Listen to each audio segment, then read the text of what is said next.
English verbs, amavuga y'icyongereza guteranya uturorero. Verbe ya mbere, to eat, kurya. Example, akarorero, I eat, ndarya. Aka kabiri, to drink, kunywa. Example, you drink, uranwa. Verbe ya gatatu, to go, kugenda. Example, we go home, turagiye muhira. Verbe ya kane, to come, kuza. Example, they come, baraje. Gatanu, to say, kuvuga. Example, she says the truth, avuze ukuri. I say the truth, mvuze ukuri, I. To speak, verbe ya gatandatu, to speak, kuvuga ururimi. I speak English, ndavuga icyongereza. To tell, kubwira. Example, you tell me, urambwiye. Iyo ni verbe y'indwi. Verbe y'umunani, to talk, kuyaga. Example, I talk with you, nyaga nawe, nganira nawe. Verbe y'icenda, to want, gushaka. Example, he wants money, ashaka amahera. Mugaje nivugira ni I want money, wewe ndakubwira ni you want money. Okay. Verbe y'icumi, to need, gukenera. Example, you need him, uramukenera wewe umuhungu.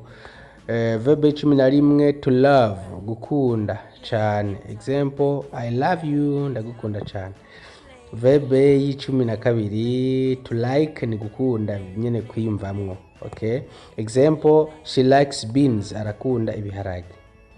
Verbe ya cumi na gatatu, to see, kubona. Example, I see teacher, ndabona teacher. I see John, ndabona John. You see me, urambona. Ibintu nk'ivyo. Cumi na kane, to look at, kuraba. Look at me, ndaba. Okay. To watch, ni kurorera. Donc abiha umwanya ukaraba iyo biva niyo bija. Kurorera TV, television. Example, you watch TV, uraraba television. You watch match, urarorera match. To buy, kugura. Example, they buy a car, baragura imodoka. Jewe nivuga ni I buy a car. Cumi n'indwi, to sell, kugurisha. Example, he sells shoes, agurisha ibirato. Shoes ni ibirato. Cumi n'umunani, to study, kuyiga. Example, we study French, turiga igifaransa. Mugandi umwe ni I study French, twarabibonye. Cumi n'icenda, to learn, kwiga. Example, she learns Swahili, ariga igiswahili. Okay. To lean, ni kwishimikiza. You lean on God, wishimikiza Imana, wisunga Imana. Lean on me, nyishimikiza. To read, gusoma. Example, we read a book, turasoma igitabo. Mugandi umwe ni I read a book, wowe uri umwe ndiko nakubwira ni you read a book. 22, to write, kwandika. To write, kwandika. Example, I write my wife a letter, nandikira umugore wanje ikete. My wife no kuvuga umugore wanje. A letter ni kete. 23, to understand, gutahura. Example, I understand, ndatahuye. 24, to know, kumenya.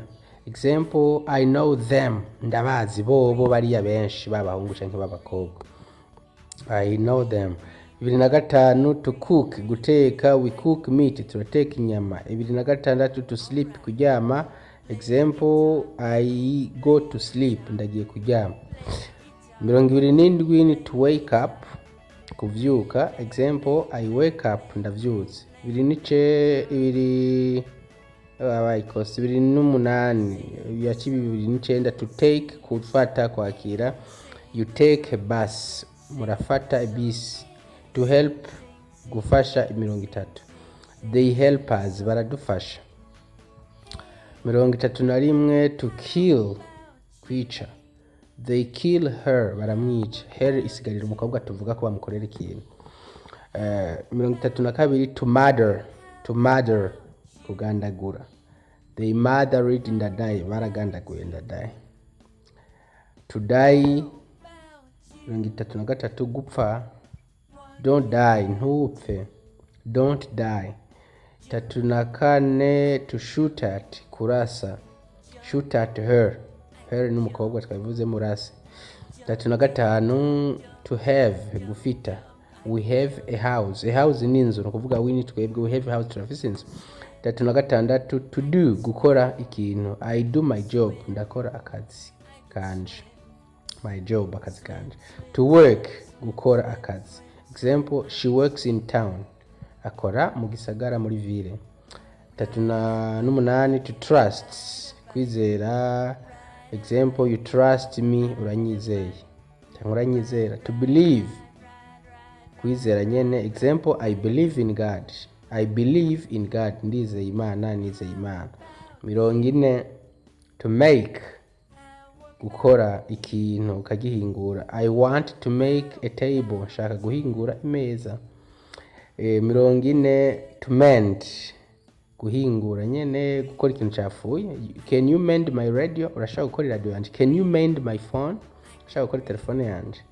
To repair repare nyene gukora ikintu cyafuye. I want you to repair my phone, shaka wowe ukora telefone yanje. I want you to repair my phone. To build ni kubaka. 43. Example, they build a house, barubaka inzu. 44 to destroy, to destroy kusambura. Example, I destroy my house, ndasambuye inzu yanje. My house ni inzu yanje. To find gusanga, gutora, guhumbukako, ibintu nk'ivyo. I find you, ndagutoye, ndakubonye, ibintu nk'ivyo. 46 to kiss gusoma, gusoma n'umunwa. He kisses his wife, arasoma umugore wiwe. His wife, wiwiwe. Okay, 47 to miss kubura canke gukumbura. I miss you, ndagukumbuye. I miss money, ndabuza amahera. 48 to think kwiyumvira, kwibaza. Example, what do you think, wibaza iki. What do you think. 49 to hope kwizigira. Example, I hope you are fine, nizere